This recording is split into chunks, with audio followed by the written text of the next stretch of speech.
વાહ વાહ વાહ, શું ગરબાની રમઝટ હતી. रिश्तों की डोर कमजोर न पड़ने देना कभी.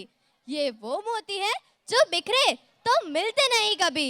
आज हमारी झोली खुशियों से भरती है. तुमने माफ करना ही जीवन की सबसे बड़ी जादूगरी है. खुशहाल जीवन का प्रमाण सुविधाएं नहीं, बल्कि सच्चे संबंध है. जब मन का भेद मिट जाता है तभी घर स्वर्ग बन जाता है. कैसे? आइए चलते देखते हैं हैं बदलाव के सफर पार्ट 2 में.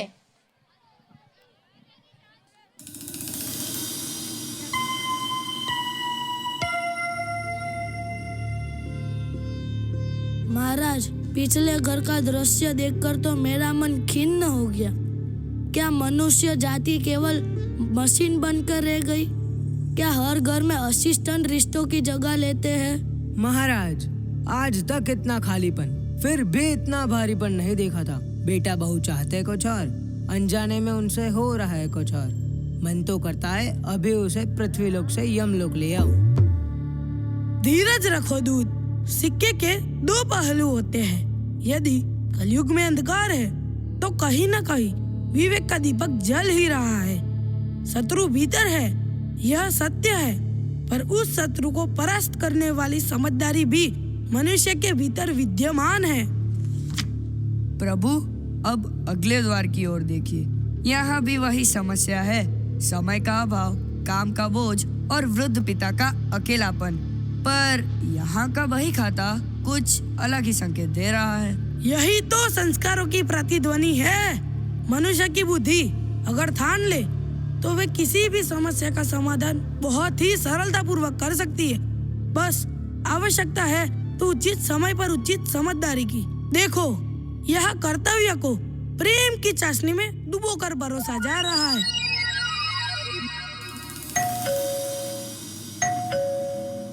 पिया, पापा, आप आज इतना जल्दी आ गए? हाँ बेटा, आज दादाजी का स्टोरी सेशन है ना. आज मैंने ऑफिस से जल्दी छुट्टी ले ली है ताकि हम उनके शानदार किस्से सुन सके. हाँ पापा, मैंने दादाजी को डिजिटल डायरी चलाना भी सिखा दिया है. अब वो अपनी यादें इसमें रिकॉर्ड भी करते हैं. अच्छा किया कि आप जल्दी आ गए. पापा जी, पिया कह रही थी कि उसने स्कूल में जो पेंटिंग बनाई थी वो सबसे पहले आपको दिखाएगी, क्योंकि उसे रंगों की सही पहचान आपसे ही तो मिली है. अरे वाह पिया, लाओ दिखाओ.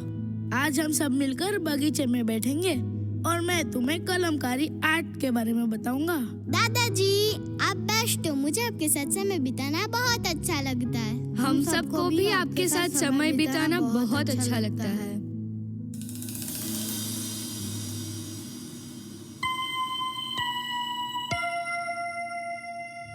महाराज, आज का मेरा टारगेट तो बताइए.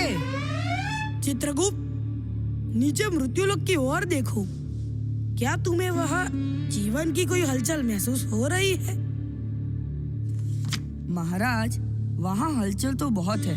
लोग दौड़ रहे हैं, गलत फहमी खड़ी कर रहे हैं, उत्सव मना रहे हैं, पर एक अजीब सा सन्नाटा है. वो सन्नाटा जीवन का नहीं, संवादों की मृत्यु का है. देखो, उन दो भाइयों को. एक ही आंगन में रहते हैं, पर हृदय के बीच मीलों की दूरियां है. कलयुग में अब शत्रु सरहदों पर या पड़ोस में नहीं बचा चित्रगुप्त. शत्रु अब मनुष्य के भीतर ही है. सत्य कहा प्रभु. बाहर का शत्रु तो आंखों से दिख जाता है, उससे लड़ना सरल है, पर जो विषैला नाग अहंकार और क्रोध बनकर मन की कंदराओं में छिपा है, उसे ढूंढकर मारना इस युग के मनुष्य के लिए सबसे कठिन चुनौती बन गया है. फिर भी चित्रगुप्त, मुझे मनुष्य की चेतना और बुद्धि पर आज भी विश्वास है. उसके पास एक ऐसा अस्त्र है जो काल चक्र को भी चुनौती दे सकता है. वह किसी भी समस्या का समाधान अपनी समझदारी से बहुत ही सरलता पूर्वक कर पाएगा. महाराज, पर क्या वह सही समय पर जाग पाएंगे? कहीं बहुत देर न हो जाए. जीवन और मृत्यु के बीच का अंतर केवल एक क्षण होता है चित्रगुप्त. ठीक उसी तरह कलह और शांति के बीच का अंतर केवल एक बोध है. जरूरत है तो सिर्फ उचित समय पर उचित समझदारी की. चलो देखते हैं आज इस परिवार में अहंकार की जीत होती है या अपनत्व की.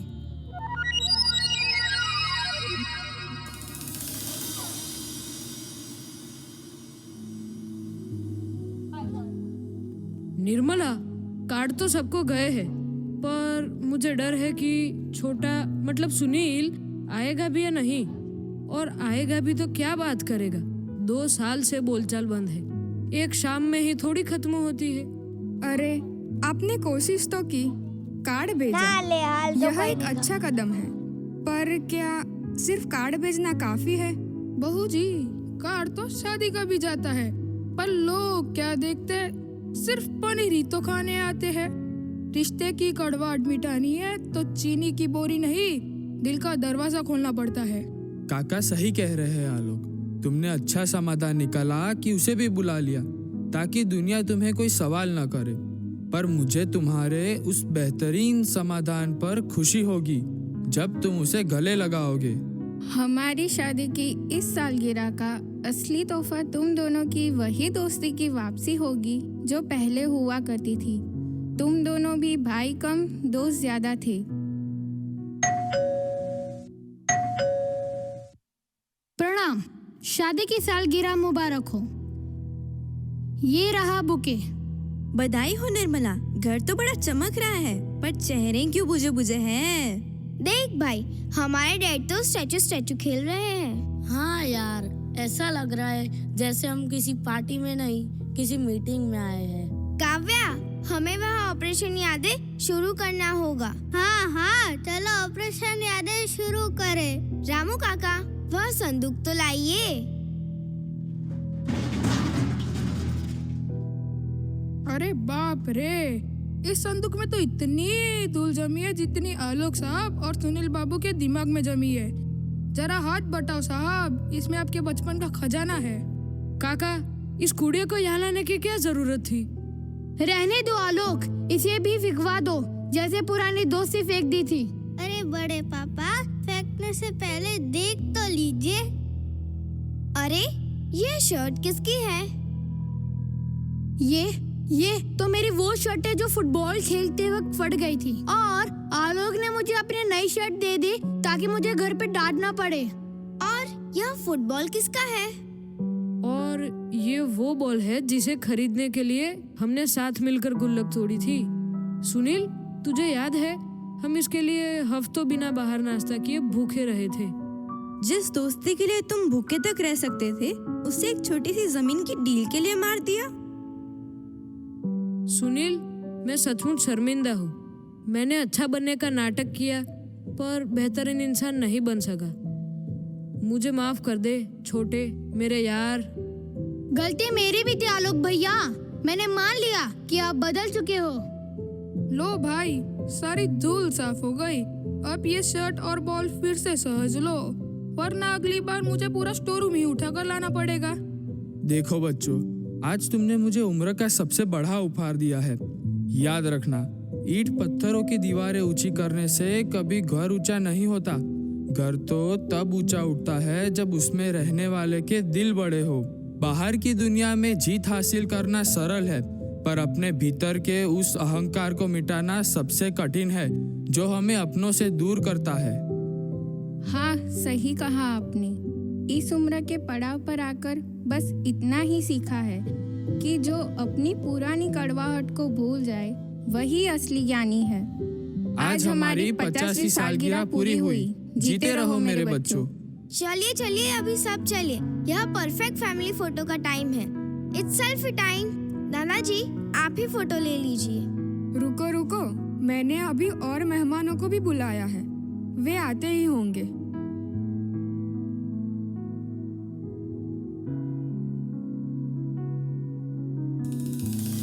हिसाब पूरा हुआ महाराज। अब इन परिवारों के पास बक्स नहीं, बोध है। इनके पास मिट्टी की मूर्तियां ही नहीं, जीवित रिश्ते हैं। ऊंची करने से घर ऊंचा नहीं होता, अपनों को खोकर कोई कभी सुखी नहीं होता। मतभेद तो होंगे हर घड़ी, ये तो रीत पुरानी है। जो भूल जाए कड़वाहट को वही असली ज्ञानी है।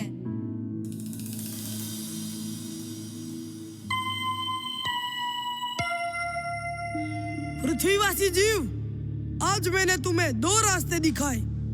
एक अच्छा रास्ता जहाँ पैसा है, सुविधा है, पर अकेलापन है। दूसरा ज्यादा अच्छा रास्ता जहाँ पैसा कम है सुविधा कम हो सकती है, पर अपनत्व भरपूर है। महाराज, क्या ये लोग समझ पाएंगे? ये तो इन पर निर्भर करता है। मेरा काम तो सिर्फ रास्ता दिखाना है। यदि लोग मैं से हम की ओर बढ़ेंगे तो जरूर समझ पाएंगे। उचित कहा महाराज। हर समस्या का समाधान है। असली बात समाधान के चुनाव की है। चित्रगुप्त, इन लोगों के हाव भाव बता रहे हैं कि ये लोग अच्छा और ज्यादा अच्छा का चुनाव सोच समझ कर करेंगे। जिस घर में मेरा तेरा खत्म और हमारा शुरू हो जाता है, उस घर का हिसाब किताब अब तुम्हें रखने की आवश्यकता नहीं, क्योंकि इनका खुशहाल परिवार ही उनका स्वर्ग है। खुशहाल जीवन का प्रमाण सुविधाएं नहीं, बल्कि सच्चे संबंध है।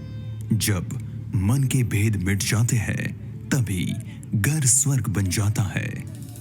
समय चलता रहता है, युग बदलते हैं, पर सबसे बड़ा संघर्ष हमेशा मनुष्य के भीतर होता है।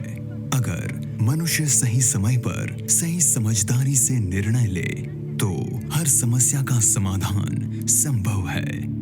यही है बदलाव का सफर।